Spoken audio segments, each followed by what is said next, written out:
आइए ऑनलाइन आराधना में आप सबों का स्वागत है। हम आराधना आरंभ करें। हम प्रार्थना करें।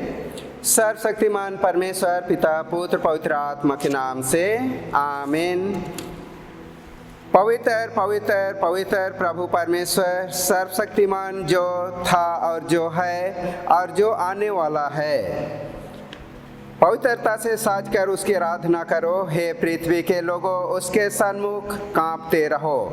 परमेश्वर आत्मा है और यह आवश्यक है कि उसकी आराधना आत्मा और सच्चाई से उसकी आराधना करें। आओ हम उसके चरणों पर झुकें और उसकी आराधना करें। अपने निर्माता प्रभु के सन्मुख घुटने टेकें। हे प्रभु परमेश्वर पिता, हम तेरा धन्यवाद करते हैं। बीते समय से तू हमारे हर एक की अगुवाई मार्गदर्शन करते हुए अपने अनुग्रह से हम सबों को अपनी महिमा के लिए तूने छुड़ा लिया है और हर प्रकार दुख तकलीफ कष्ट और बीमारों से बचा के हम सबों को स्वस्थ जीवन दिया। रात्रि घड़ी में हम सबों को चैन की निद्रा देकर आज की इस नए भोर नए जीवन में पहुंचा कर तू अपने महिमा करने के लिए इस ऑनलाइन आराधना में सम्मिलित किया है। हम प्रार्थना करते इस समय एक एक विश्वासियों के आलो ढाल हो, अपनी उपस्थिति दे ताकि तेरी उपस्थिति में आत्मा और सच्चाई से तेरी महिमा के गीतों को गाएं, तेरे वचन सुने और आत्मिक जीवन में हम सब आगे बढ़ने पाए, हमारे प्रभु यीशु ख्रिस्ट के द्वारा आमीन। हम इस समय परमेश्वर की महिमा करते हुए हम गीत गाएंगे। गीत नंबर 121, हिम नंबर 121।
आइए हम अपने पापों को परमेश्वर के सन्मुख हम अंगीकार करें। यदि हम कहें कि हम में कुछ भी पाप नहीं तो अपने आप को धोखा देते हैं और हम में सत्य नहीं। यदि हम अपने पापों को मान लें तो हमारे पापों को क्षमा करने और हमें सब अधर्म से शुद्ध करने में विश्वास योग्य और धर्मी है। इसलिए हम सर्वशक्तिमान परमेश्वर के सन्मुख अपने किए हुए पापों को स्मरण करते हुए नम्रता पूर्वक पाप अंगीकार की प्रार्थना हम प्रभोज विधि के क्रम संख्या 19 को एक साथ करें।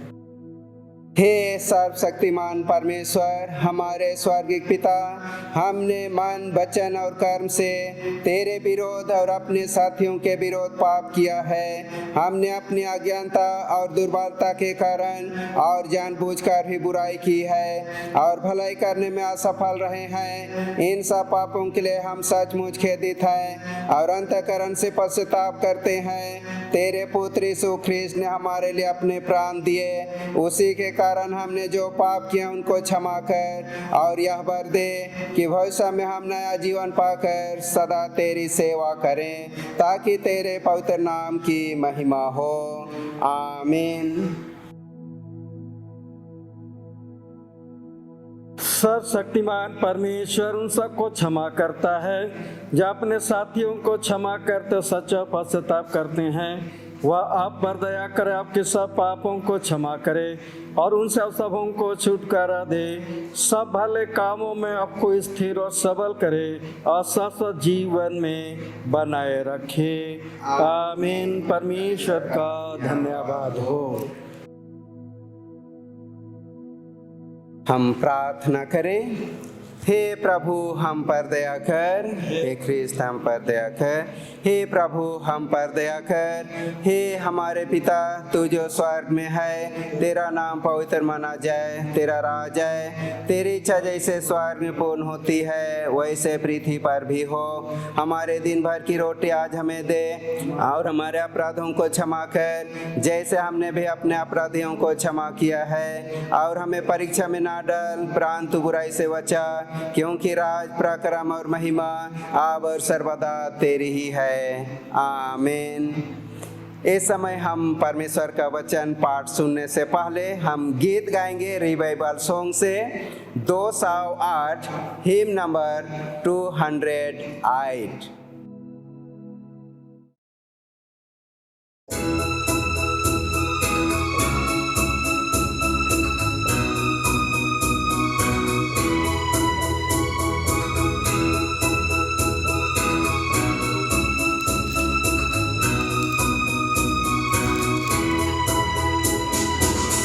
Happy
आइए आज के पाठ वचन हम सुनेंगे।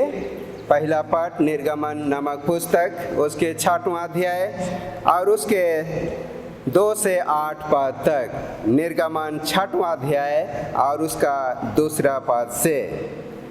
परमेश्वर ने मूसा से कहा, मैं यहोवा हूँ, मैं सर्वशक्तिमान ईश्वर के नाम से अब्राहम, इसक और याकूब को दर्शन देता था, परंतु यहोवा के नाम से मैं उन पर प्रगट ना हुआ और मैंने उनके साथ अपनी वाचा दृढ़ की है, अर्थात कनान देश जिसमें वे परदेशी होकर रहते थे उन्हें उसे दे दूं। इस्राएली जिन्हें मिस्री लोग दासत्व में रखते हैं उनका कराहना भी सुनकर मैंने अपनी वाचा को स्मरण किया है। इस कारण तू इस्राएलियों से कहा, मैं यहोवा हूँ और तुमको मिस्रियों के बोझों के नीचे से निकालूंगा और उनके दासत्व से तुमको छुड़ाऊंगा और अपनी भुजा बढ़ाकर और अपनी भारी दंड देकर तुम्हें छुड़ा लूंगा और मैं तुमको अपनी प्रजा बनाने के लिए अपना लूंगा और मैं तुम्हारा परमेश्वर ठहरूंगा और तुम जान लोगे कि मैं तुम्हारा परमेश्वर यहोवा हूँ, जो तुम्हें मिस्रियों के बोझों के नीचे से निकाल ले आया और जिस देश के देने की शपथ मैंने अब्राहम, इसक और याकूब से खाई थी, उसी में मैं तुम्हें पहुंचाकर उसे तुम्हारा भाग कर दूंगा। मैं तो यहोवा हूँ। यह परमेश्वर का वचन है। परमेश्वर का धन्यवाद हो। हम दूसरा पाठ सुनेंगे। रोमियों के नाम पौलुस प्रेरित की पत्री और उसका 8वां अध्याय और उसका 11 से 17 पद तक। रोमी 8वां अध्याय उसके 11 से 17 पद तक। यदि उसी का आत्मा जिसने यीशु को मारे हुओं में से जिलाया तुम में बसा हुआ है, तो जिसने मसीह को मारे हुओं में से जिलाया वह तुम्हारी नश्वर देहों को भी अपने आत्मा के द्वारा जो तुम में बसा हुआ है जिलाएगा। इसलिए हे भाइयों, हम शरीर के कार्यदार नहीं कि शरीर के अनुसार दिन काटें, क्योंकि यदि तुम शरीर के अनुसार दिन काटोगे तो मारोगे, यदि आत्मा से देह की क्रियाओं को मारोगे तो जीवित रहोगे। इसलिए कि जितने लोग परमेश्वर के आत्मा के चलाए चलते हैं वे ही परमेश्वर के पुत्र हैं। क्योंकि तुमको दासत्व की आत्मा नहीं मिली कि फिर भयभीत हों, परंतु लेपालकपन की आत्मा मिली है, जिससे हम हे अब्बा, हे पिता कहकर पुकारते हैं। आत्मा आप ही हमारी आत्मा के साथ गवाही देता है कि हम परमेश्वर की संतान हैं, और यदि संतान हैं तो वारिस भी, वरन परमेश्वर के वारिस और मसीह के सांगी वारिस हैं, कि जब हम उसके साथ दुख उठाएं तो उसके साथ महिमा भी पाएं। यह परमेश्वर का वचन है। परमेश्वर का धन्यवाद हो। हम सुसमाचार सुनने से पहले हम गीत गाएंगे। गीत नंबर 120, हिम नंबर 120।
प्रभु आप लोगों के साथ रहे और आपकी आत्मा के साथ भी। सुसमाचार पवित्र मरकुस रचित सुसमाचार पहला अध्याय पहला पद से आरंभ होता है। हे यीशु ख्रीस्त तेरी ही महिमा हो। मरकुस रचित सुसमाचार पहला अध्याय पहला पद से। परमेश्वर के पुत्र यीशु मसीह के सुसमाचार का आरंभ, जैसा यशायाह भविष्यद्वक्ता के पुस्तक में लिखा है, देख मैं अपने दूत को तेरे आगे भेजता हूँ, जो तेरे लिए मार्ग सुधारेगा। जंगल में एक पुकारने वाले का शब्द सुनाई दे रहा है कि प्रभु का मार्ग तैयार करो और उसकी सड़कें सीधी करो। यूहन्ना आया जो जंगल में बपतिस्मा देता और पापों की क्षमा के लिए मन फिराव के बपतिस्मा का प्रचार करता था। सारे यहूदिया प्रदेश के और यरूशलेम के सब रहने वाले निकलकर उसके पास गए और अपने पापों को मानकर यरदन नदी में उससे बपतिस्मा लिया। यूहन्ना ऊँट के रोम का वस्त्र पहने और अपनी कमर में चमड़े का कट्टीबंध बांधे रहता था तथा टिड्डियाँ और वन मधु खाया करता था और यह प्रचार करता था, मेरे बाद वह आने वाला है जो मुझसे शक्तिमान है, मैं इस योग्य नहीं कि झुककर उसके जूतों का बंद खोलूं। मैंने तो तुम्हें जल से बपतिस्मा दिया है, पर वह तुम्हें पवित्र आत्मा से बपतिस्मा देगा। उन दिनों में यीशु ने गलील के नासरत से आकर यरदन में यूहन्ना से बपतिस्मा लिया, और जब वह जल से निकलकर ऊपर आया तो तुरंत उसने आकाश को खुलते और आत्मा को कबूतर के समान अपने ऊपर उतरते देखा, और यह आकाशवाणी हुई, तू मेरा प्रिय पुत्र है, तुझसे मैं प्रसन्न हूँ। तब आत्मा ने तुरंत उसको जंगल की ओर भेजा। जंगल में 40 दिन तक शैतान ने उसकी परीक्षा की और वह वन पशुओं के साथ रहा और स्वर्गदूत उसकी सेवा करते थे। यह ख्रीष्ट का सुसमाचार है। हे प्रभु यीशु तेरी ही स्तुति हो। आइए हम प्रार्थना करें। हे पिता परमेश्वर, धन्यवाद देते हैं आज के दिन के लिए, इस सुंदर समय के लिए, और प्रभु तूने सबों को इस समय अपना वचन पर ध्यान मनन करने का समय अवसर दिया है। तो हमारी सहायता और अगुवाई कर कि हम तेरे वचन को पढ़ें, सुने, मनन ध्यान करें, और हे पिता परमेश्वर अपने हृदय में उससे हम ग्रहण कर सकें, ताकि हम सबका जीवन सदा तेरे महिमा की योग्य पाया जाए। यीशु ख्रीष्ट के द्वारा आमीन। ख्रीष्ट में मेरे प्रिय माता पिता, भाई बहन और बच्चे, आप सबों को यीशु सहाय। आज के दिन के लिए हम परमेश्वर को धन्यवाद देते हैं कि प्रभु ने यह सुंदर भोर हम सबों को अपनी महिमा, आराधना, स्तुति के लिए दिया है। आज त्राय का प्रभुवार है और हम लोग आज के दिन त्रिएक परमेश्वर के विषय में इस समय मनन ध्यान करेंगे। त्रिएक परमेश्वर अर्थात तीन में एक परमेश्वर, पिता, पुत्र और पवित्र आत्मा, या परमेश्वर पिता, परमेश्वर पुत्र और परमेश्वर पवित्र आत्मा।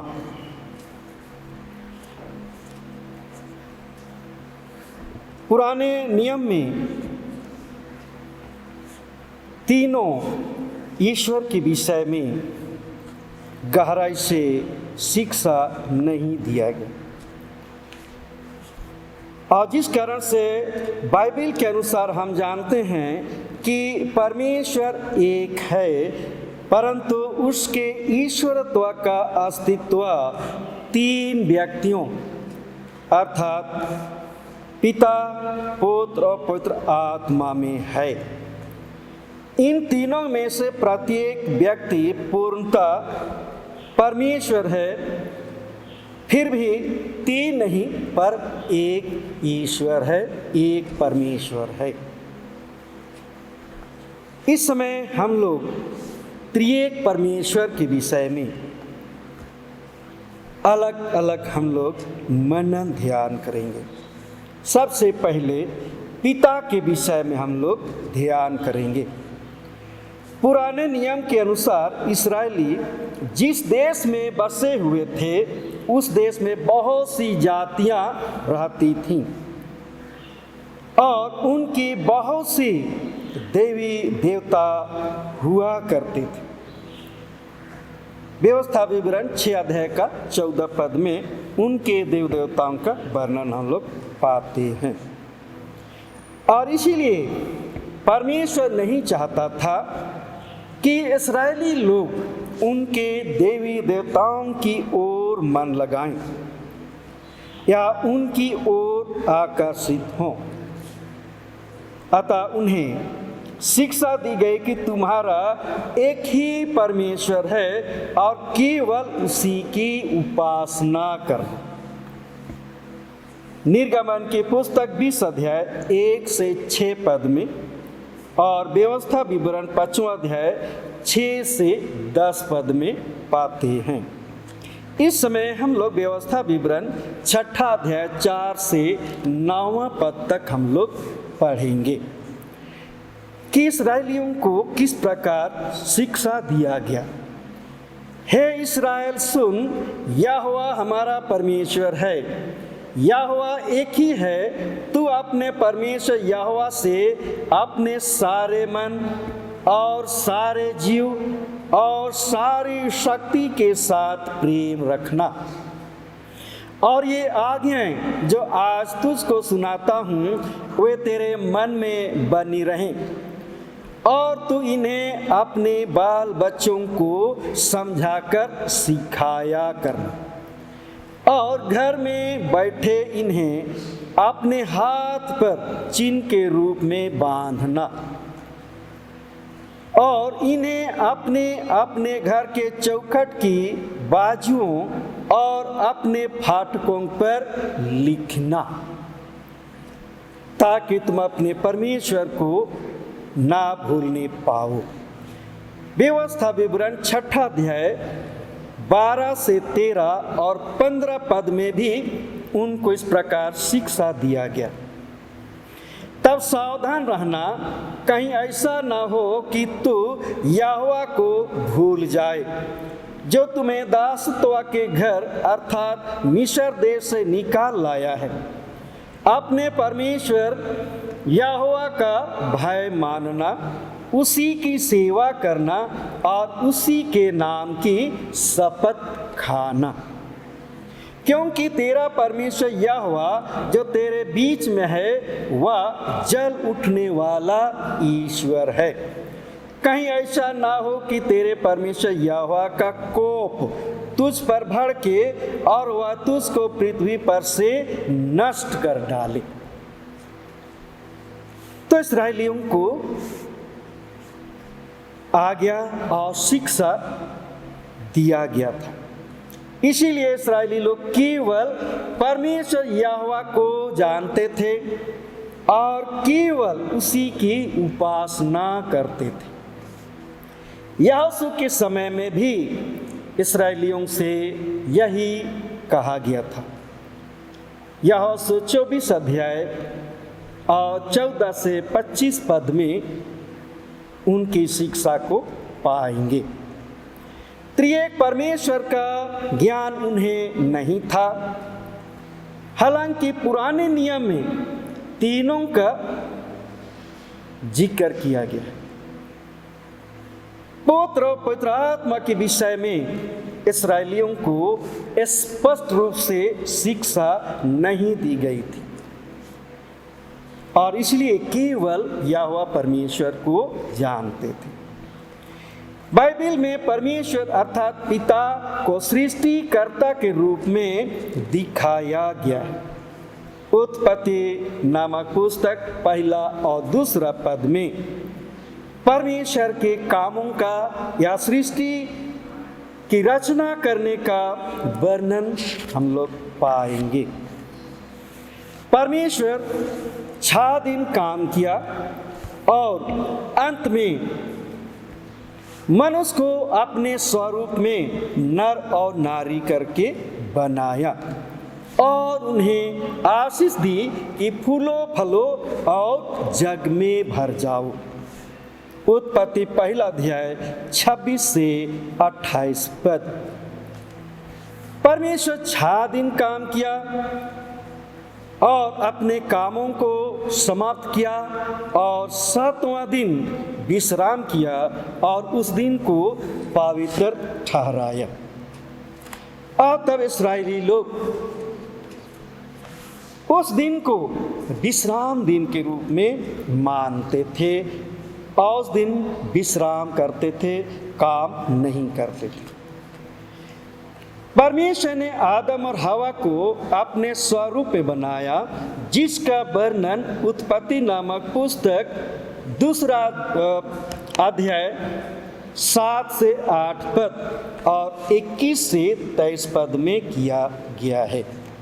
जिस समय आदम और हवा को बनाया गया, शैतान जो सृष्टि के आरंभ ही से था, उसने हवा की परीक्षा की। हवा और आदम शैतान के छल बल या बहकावे में आने के कारण परमेश्वर की आज्ञाओं को भूल गए और वे शैतान की बातों को मानने के कारण से पाप में गिर गए। वे दोनों परमेश्वर की दृष्टि में पापी ठहरे, फिर भी परमेश्वर उनको नहीं त्यागा, किंतु अपने संपर्क में रखने की व्यवस्था की। तो आदम और हवा परमेश्वर की दृष्टि में बने रहे। आगे चलकर परमेश्वर की दृष्टि में अब्राहम धर्मी जन था, अतः परमेश्वर ने उससे वाचा बांधी कि तुझसे मैं एक बड़ी जाति बनाऊंगा। उत्पत्ति 12 अध्याय का दूसरा पद। हम लोग उत्पत्ति 17 अध्याय का 8 पद को पढ़ेंगे, जहां परमेश्वर ने अब्राहम के वंश अर्थात इस्राएलियों को कनान देश सदा के लिए देने की प्रतिज्ञा करता है। और मैं तुझको और तेरे पश्चात तेरे वंश को भी यह सारा कनान देश जिसमें तू परदेशी होकर रहता है, इस रीति दूंगा कि वह जुग जुग उनकी निज भूमि रहेगी और मैं उनका परमेश्वर रहूंगा।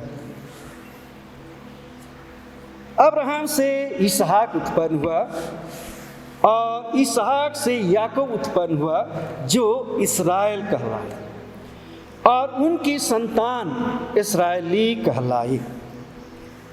इस्राएली परमेश्वर की चुनी हुई जाति थी और उनके विषय में यहोवा ने यह कहा, जिसको यशायाह के पुस्तक 43 अध्याय का 21 पद में पाते हैं। इस प्रजा को मैंने अपने लिए बनाया है कि वे मेरा गुणानुवाद करें। परमेश्वर अपनी प्रजा को अपने समान शुद्ध और पवित्र रखना चाहता था। इसीलिए मूसा के दिनों में परमेश्वर ने उन्हें एक व्यवस्था दी कि जब जब तुम पाप करो, पाप बलि चढ़ाया करना। लेविया व्यवस्था पूरे 4 अध्याय में इसका वर्णन है। तो परमेश्वर ने उनको शुद्ध और पवित्र होने के लिए एक व्यवस्था दिया कि वे पाप बलि चढ़ाएं और तब निर्दोष बछड़ा हो, निर्दोष बकरा या निर्दोष बकरी हो या निर्दोष मेमना याजक के पास ले आया करना, और वह उनकी बलि करेगा और उनके लहू से तुम्हें शुद्ध और पवित्र करेगा। तो पिता अर्थात परमेश्वर जो सृष्टि करता है, अपनी जाति को निर्दोष मेमने के लहू या बछड़े के लहू से या बकरा या बकरी के लहू से उन दिनों में अपनी जाति को शुद्ध और पवित्र करता था। अब हम लोग पुत्र के विषय में देखेंगे। पुराने नियम में पुत्र के विषय में जिक्र किया गया है जो अस्पष्ट है, जैसे वह तेरे सिर को कुचल डालेगा, उत्पत्ति 3 अध्याय का 15 पद। मूसा ने पुत्र को नबी के रूप में बताया, व्यवस्था विवरण 18 अध्याय 15 और 18 पद। यशायाह ने एक पुत्र के जन्म लेने की बात कही है, यशायाह की पुस्तक 19 अध्याय का 6 पद। पुत्र को दास कहा गया है, यशायाह की पुस्तक 52 अध्याय और 13 पद। भजन संहिता 2 अध्याय और 7वें पद में भजन के लेखक ने पुत्र के विषय में यह कहा, तो मेरा पुत्र है और आज तो मुझसे उत्पन्न हुआ है। मीका नबी ने पुत्र को इस प्रकार प्रकट किया, मीका 5 और 2 पद में, तुझसे एक पुरुष निकलेगा और उनका निकलना प्राचीन काल से होता आया है।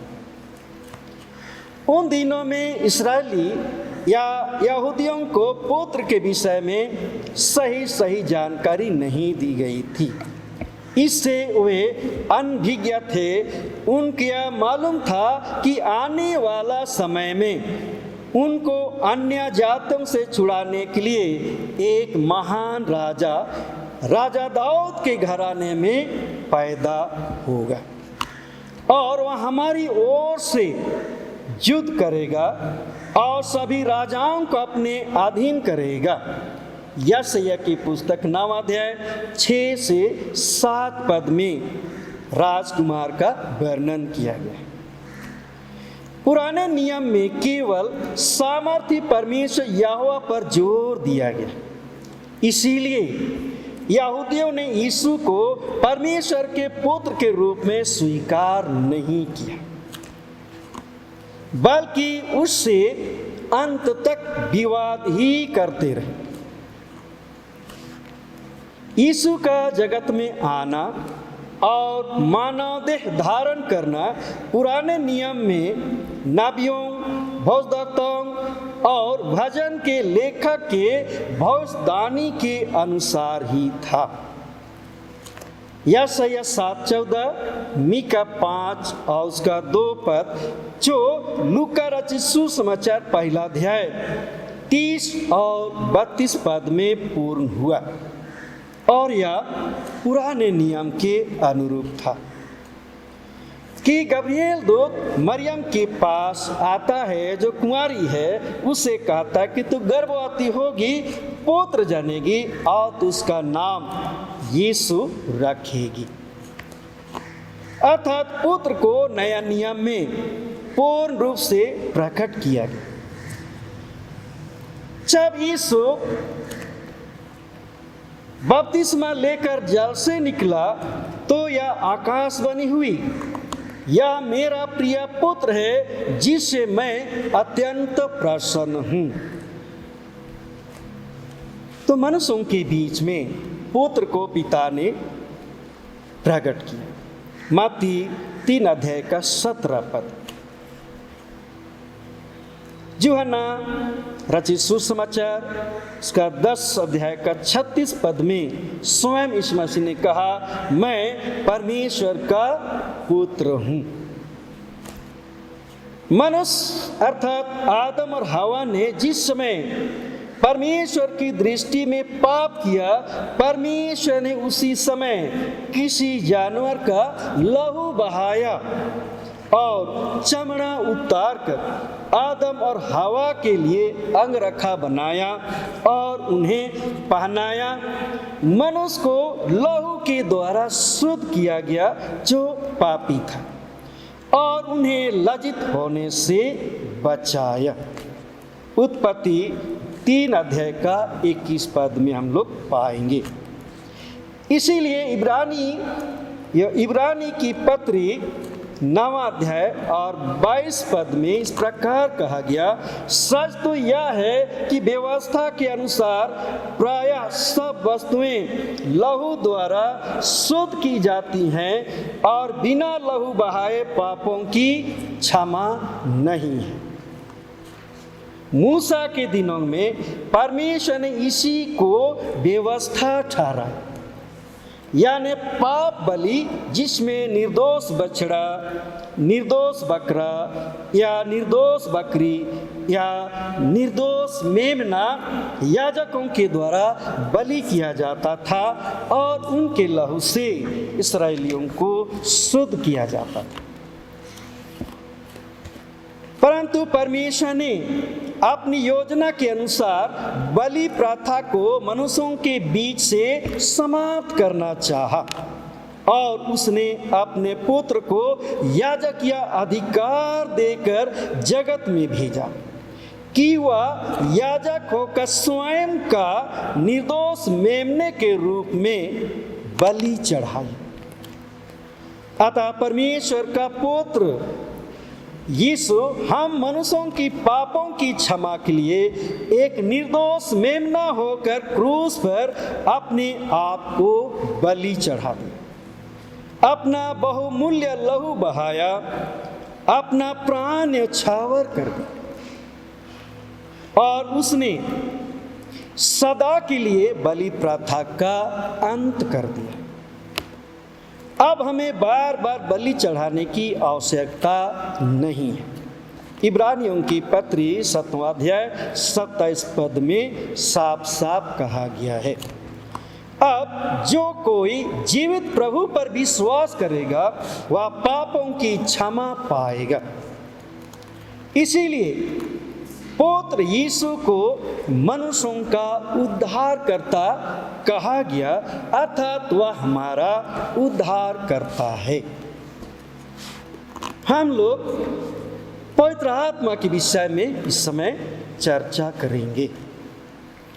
पुराना नियम में सृष्टि के आरंभ में ही पवित्र आत्मा का जिक्र किया गया।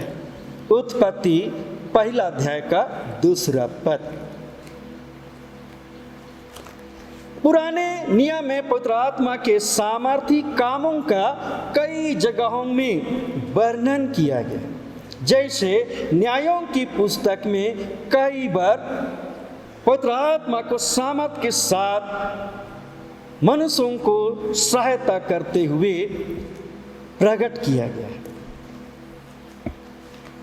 उन दिनों में इस्राएलियों का ध्यान उस ओर आकृष्ट नहीं किया गया, अर्थात पवित्र आत्मा की ओर उनका ध्यान नहीं दिया गया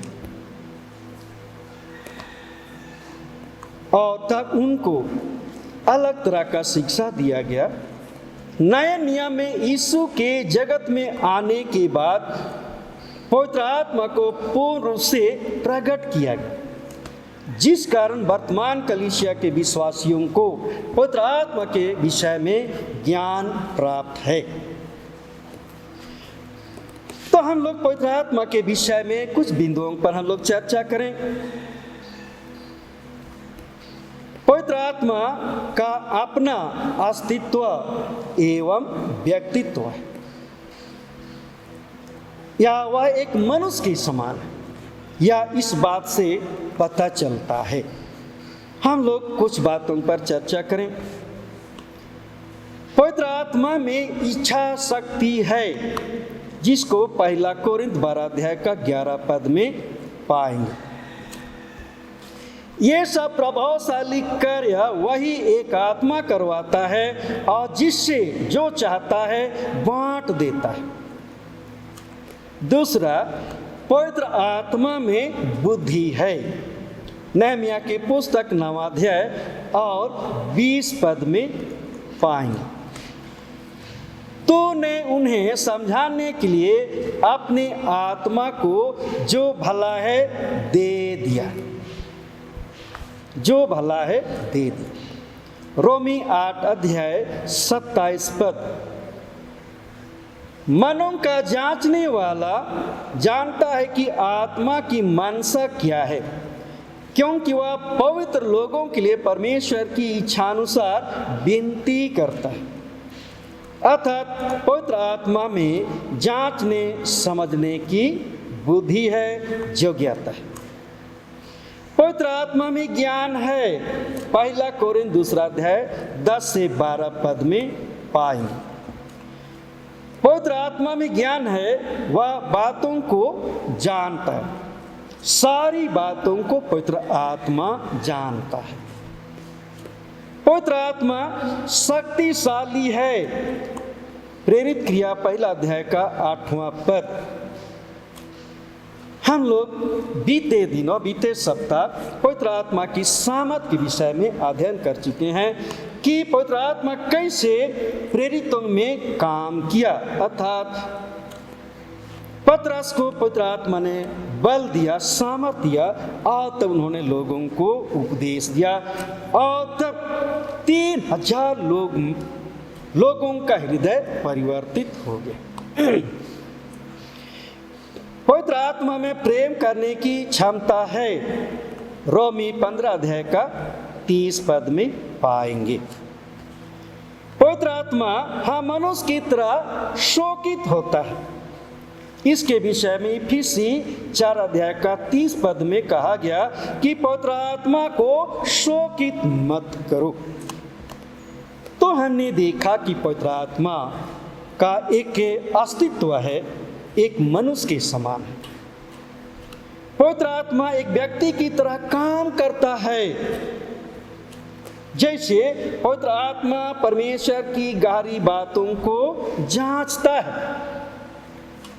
1 कोरिन्थ 2 अध्याय का 10वां पद। पवित्र आत्मा बोल सकता है। प्रकाशित वाक्य 2 का 7वां पद। पवित्र आत्मा पुकार सकता है। गलाती 4 का 6 पद में कहा गया कि हम लोग पवित्र आत्मा की सहायता से पिता परमेश्वर को पुकारते हैं, हे अब्बा, हे पिता कहकर। पवित्र आत्मा विनती करता है। रोमी 8 और 26 पर पवित्र आत्मा गवाही देता है और शिक्षा भी देता है। यूहन्ना 15 और 26 और 14 अध्याय का 26 पद में कहा गया है। पवित्र आत्मा मनुष्य को निर्देश देता है और मार्गदर्शन करता है। रोमियों की पत्री 8 अध्याय का 14 पद। और पवित्र आत्मा मनुष्य को आदेश भी देता है। प्रेरित क्रिया 16 अध्याय 6 से 7 पद में प्रेरितों को आदेश दिया गया। वह लोगों को काम करने के लिए भी बुलाता है। प्रेरित क्रिया 13 अध्याय का 2 पद और 20 का 28 पद में पाएंगे। पवित्र आत्मा में जीवन है। इस मसीह की तरह, परमेश्वर पिता की तरह उसमें भी जीवन है। यूहन्ना 6 और उसका 63 पद में बताया गया है। पवित्र आत्मा उस उद्देश्य को पूरा करता है जिसके लिए उसको भेजा गया। यूहन्ना 15 का 26 पद। पवित्र आत्मा के विषय में और भी कई बातें हैं। कुछ कामों या अन्य बातों पर पिछले दिनों हमने विस्तार पूर्वक चर्चा किया है। अंत की बात यह है कि पवित्र आत्मा को परमेश्वर के चुने हुए लोगों को शिक्षित करने का, पापों के प्रति कायल करने का, परमेश्वर के लोगों की रक्षा करने का और न्याय के दिनों के लिए तैयार करने का एवं परमेश्वर के चुने हुए लोगों को शुद्ध और पवित्र करने का काम उन्हें सौंपा गया और वर्तमान में वह कार्यरत है। अतः पवित्र आत्मा को पवित्र करने हारा कहा गया है। पिता पुत्र का काम हो चुका है और पवित्र आत्मा का काम वर्तमान में जारी है। नए नियम में 3 परमेश्वर का स्पष्ट प्रकटीकरण किया गया है। मत्ती रचित सुसमाचार 3 अध्याय 16 और 17 पद में कि जब यीशु का बपतिस्मा हुआ वहाँ पिता भी विराजमान था, जिसने पुत्र के लिए कहा कि मैं तुझसे प्रसन्न हूँ, तू मेरा पुत्र है। और तब पवित्र आत्मा यीशु पर उतरा। तो तीनों ईश्वर यहाँ उपस्थित पाया गया, उनको दर्शाया गया। अन्य सुसमाचारों में भी इसका वर्णन किया गया। यूहन्ना रचित सुसमाचार में 3 परमेश्वर के विषय में कई बार उन्होंने चर्चा की है। पुत्र पिता के अधीन है और पवित्र आत्मा पिता और पुत्र के अधीन है, जिसको हम लोग यूहन्ना रचित सुसमाचार 14 अध्याय 16 पद और 16 अध्याय का 13 से 15 पद में पाते हैं। सृष्टि के आरंभ से लेकर अंत तक तीनों का एक एक काम में एक साथ योगदान था। सृष्टि के काम में भी उनका योगदान रहा, उद्धार के काम को पूरा करने में उनका योगदान रहा। हर क्षेत्र में, हर काम में तीनों का योगदान था, है और सदा रहेगा। त्रिएक परमेश्वर को समझने के लिए हम लोग पानी का उदाहरण लेंगे। पानी एक तरल पदार्थ है और जब वह जम जाता है तो वह बर्फ बन जाता है और वह जब गर्म होता है तो भाप बन जाता है। और तब ऐसी परिस्थिति में तरल पदार्थ का अलग अस्तित्व है, बर्फ का अलग अस्तित्व है, भाप का अलग अस्तित्व है। किंतु जब बर्फ पिघल जाता है तो वह तरल पदार्थ हो जाता है। जब भाप इकट्ठा होता है तो वह भी तरल पदार्थ बन जाता है, अर्थात फिर से पानी में मिल जाता है और अंत में वह पानी कहलाता है। इसी प्रकार त्रिएक परमेश्वर अलग अलग समय में अलग अलग काम करते हैं, लेकिन अंतिम समय में तीनों एक हो जाते हैं और इसीलिए वे त्रिएक परमेश्वर कहलाते हैं। तीनों का काम करने का उद्देश्य एक ही है, अर्थात मनुष्य को पाप से बचाना और अनंत जीवन या स्वर्गीय राज में ले जाना है। तीनों परमेश्वर का यही काम है और परमेश्वर ने मनुष्य को इसलिए अपने स्वरूप में बनाया कि वह परमेश्वर की वाटिका में काम करे, सृष्टि की रक्षा करे और त्रिएक परमेश्वर की महिमा करे। इसीलिए त्रिएक परमेश्वर का मनुष्य के साथ सीधा सीधा संबंध है। हम त्रिएक परमेश्वर की सृष्टि हैं और हमारा जीवन त्रिएक परमेश्वर में निहित है और परमेश्वर के राज में हमारी सहभागिता है। अतः हमें त्रिएक परमेश्वर की इस लोक में, इस जीवन में, परलोक में और आने वाले जीवन में अति आवश्यकता है। और तब बिना त्रिएक परमेश्वर के हमारा कोई अस्तित्व नहीं है, कोई जीवन नहीं है, ना इस लोक में ना उस लोक में।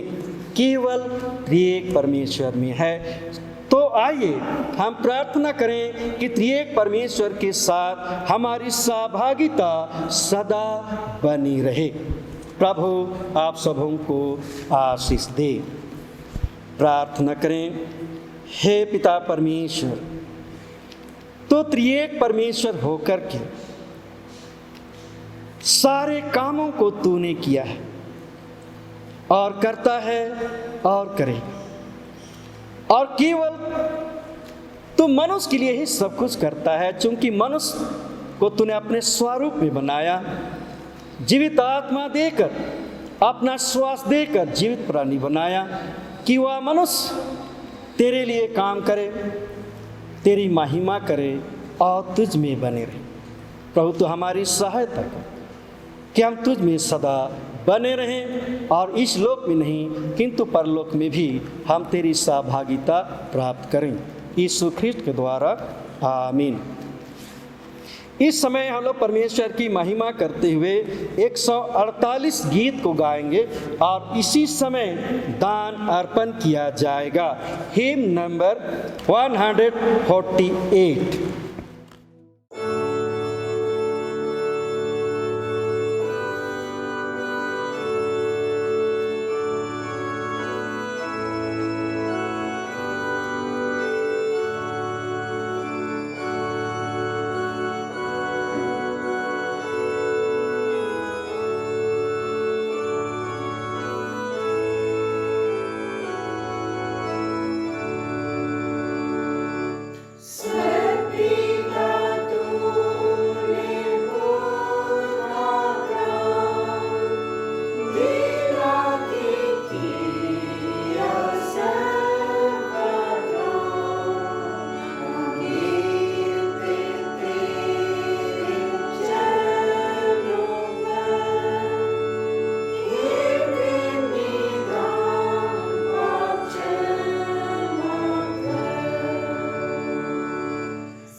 आइए हम दान के लिए प्रार्थना करें।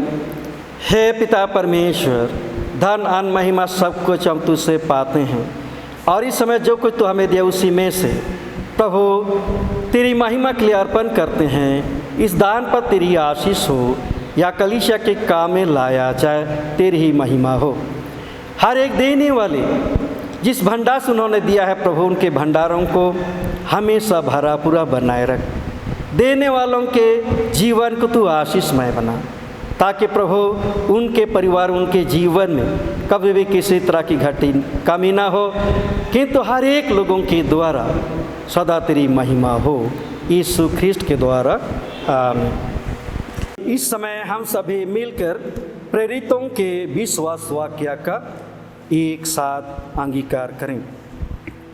मैं सर्वशक्तिमान पिता, स्वर्ग और पृथ्वी के सृष्टिकर्ता परमेश्वर पर विश्वास करता हूँ।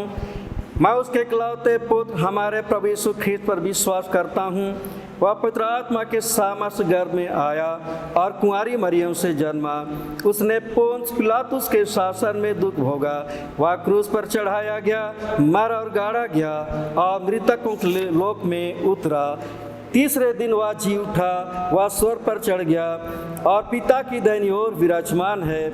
वह जीवितों और मृतकों को न्याय करने को फिर आएगा। मैं पवित्र आत्मा पर, पवित्र कैथोलिक कलीसिया पर, संतों की संगति, पापों की क्षमा, देह के पुनरुत्थान और अनंत जीवन पर विश्वास करता हूँ। आमीन। प्रभु आप लोगों के साथ रहे और आपके साथ भी। हम प्रार्थना करें इस समय। आज त्राय प्रभुवार है, हम आज की प्रार्थना चढ़ाएंगे। हे सर्वशक्तिमान पिता, तूने अपने सनातन पुत्र के देह धारण और पुत्र आत्मा को भेजने के द्वारा अपने स्वर्गिक जीवन के अद्भुत रहस्य को प्रकट किया। हम नम्रता से प्रार्थना करते हैं कि तू हमें इसी विश्वास में स्थिर रख और यह वर दे कि अंत में हम तेरे अनंत महिमा का दर्शन प्राप्त करें। हमारे प्रभु यीशु ख्रीस्त के द्वारा, जो तेरे और पवित्र आत्मा के साथ एक परमेश्वर अब सदा जीता और राज करता है। आमीन। हम विशेष करके बीमार दुखित जनों के लिए और कोरोना वायरस से संक्रमित लोगों की चंगाई के लिए हम प्रार्थना करें। हे पिता परमेश्वर, हम सभी एक मन एक चित्त होकर तुझसे प्रार्थना करते हैं कि जितने लोग प्रभु कोरोना वायरस से संक्रमित हैं, तो ही उनको अपने पुत्र हाथों से चंगाई जीवन प्रदान कर, तो ही उनको स्वस्थ जीवन दे। और जितने अन्य तरह से प्रभु बीमार हैं और शारीरिक रूप से क्लेशित हैं, दुर्बल हैं, ऐसे लोगों को भी तू ही संभाल और अपनी इच्छानुसार हर एक को स्वतंत्र चंगाई जीवन दे, ताकि प्रभु ऐसे लोग चंगाई जीवन पाकर सदा तेरी महिमा करें, तेरी ही गवाही दें। उनकी सेवा में लगे हुए डॉक्टरों, नर्सों और अन्य लोगों को तेरे पवित्र हाथ में समर्पित करते हैं। तू इन सबों को सुरक्षा दे, स्वस्थ जीवन दे कि स्वस्थ रहकर ऐसे लोगों की सेवा करें। और साथ ही जितने अन्य विभाग में इस समय कार्यरत हैं, उन्हें भी तू संभाल। और तब हर एक कर्मचारी, हर एक काम कर रहे लोग तेरी सुरक्षा में रहें और लोगों की सेवा में लगे रहें, अतः लोगों का भला हो। हे पिता परमेश्वर, हमारी प्रार्थना है, कोरोना वायरस को तू ही नाश कर, इस महामारी को संसार से तू ही दूर कर, शैतान दुष्ट आत्मा के सारे कामों को तू बंद कर, ताकि हर एक भयभीत आशंकित लोग तुझसे शांति और आनंद का जीवन पाएं। सदा तेरा धन्यवाद करे, तेरी महिमा करे, तेरी गवाही दें। हे पिता परमेश्वर, हम अपने देश के लिए प्रार्थना करते हैं। हमारे राष्ट्रपति, प्रधानमंत्री, इस राज्य के राज्यपाल, मुख्यमंत्री और इससे जिले के डीसी व एसपी, हर एक कर्मचारी, हर एक मंत्रीगण जितने सेवा में लगे हुए हैं, तो उनकी सहायता और अगुवाई कर, ताकि सारे लोगों की भलाई के लिए काम करें, देश उन्नति पाए और देश के लोगों का मन चैन का जीवन मिले और सारे लोगों के द्वारा सदा तेरी महिमा हो। हे प्रभु, हमारी कलीसिया के लिए प्रार्थना है, जितने हमारे कलीसिया के लोग हैं, तो ही उन सबों को संभाल, अगुओं की सहायता कर, ताकि वे उनकी अगुवाई करें। उनकी अगुवाई में तेरे लोग तेरे विश्वास में स्थिर और दृढ़ होते जाएं। हे पिता परमेश्वर, विशेष करके टाटा नगर पास्टरेट के लिए हम प्रार्थना करते हैं। प्रभु जी, हमारे इस टाटा नगर पास्टरेट के एक एक ख्रिस्तीय परिवार के एक एक प्रियजनों को तू संभाल, ताकि वे तेरे विश्वास में बने रहें, उनके द्वारा सदा तेरी महिमा हो। और हम सबों की तो अगुवाई करके हम सभी मिलजुल कर कलीसिया के काम में लगे रहें, कलीसिया की उन्नति हो और हर एक आत्माओं को हम तेरे निकट ला सकें। इसलिए जितने भी लोकल कमेटी के हों, पेरिस काउंसिल के हों या अन्य तरह से जो हमारी सहायता करते हैं, तो सबको अगुवाई कर। प्रभु हम प्रार्थना करते हैं बच्चों के लिए जो विद्या अध्ययन में लगे हुए हैं, तो उन सबों को अपने भाई अपने प्रेम में बढ़ा, अपने ज्ञान और बुद्धि से परिपूर्ण कर के समय के पूर्णतम तिरुग दास दासियों कर अपने जीवन में तेरी इच्छा तेरे कामों को पूरा करे। बुजुर्ग जनों को तू संभाल और बीमार दुखी जनों की तू सुधी ले। सेवा में लगे हुए हर एक को तू ही प्रभु सहायता और अगुवाई कर। हे पिता परमेश्वर, हमारी प्रार्थना है कि रात भर तो हम सबों के साथ था, आज दिन भर हम सबों को अपनी सुरक्षा में रख। हर जोखिम घटनाओं से, शैतान की परीक्षाओं से, रोग बीमारी, अचानक मृत्यु से तू ही हमें बचा। हम सभी तेरी सुरक्षा में रहें और आज के दिन को आनंद के साथ तुझ में बिताएं और आने वाले दिन, आने वाले जीवन में भी तेरी महिमा और धन्यवाद करने वाले बने रहें। हे पिता परमेश्वर, हमने इस घड़ी इन आशीषों को नहीं मांगा है, मुट्ठी खोल कर तो समय पर हमें दे। हमारे के पाप गुनाहों को तू क्षमा कर, हमारी प्रार्थना सुन और स्वर्गलोक में ग्रहण कर, यीशु ख्रिस्ट के द्वारा, आमीन। आइए हम प्रार्थना करें। हे सर्वशक्तिमान परमेश्वर, तूने हमें ऐसा अनुग्रह दिया है कि हमने इस समय एक चित्त होकर तुझसे अपनी साधारण विनतियाँ की हैं, और तो प्रतिज्ञा करता है जब 2 या 3 मेरे नाम पर इकट्ठे हों तब मैं उनका मांगा भर दूंगा। अब हे प्रभु, अपने दासों के मनोरथ और विनतियाँ रीति से पूर्ण कर, जिस उनका परम लाभ हो। इस लोक में अपने सत्य का ज्ञान और परलोक में अनंत जीवन हमें दान दे, आमीन। अब सर्वशक्तिमान परमेश्वर पिता, पुत्र, पवित्र आत्मा की आशीष सब पर हो और आपके साथ सदा सर्वदा रहे, आमीन। सबको यीशु सहाय।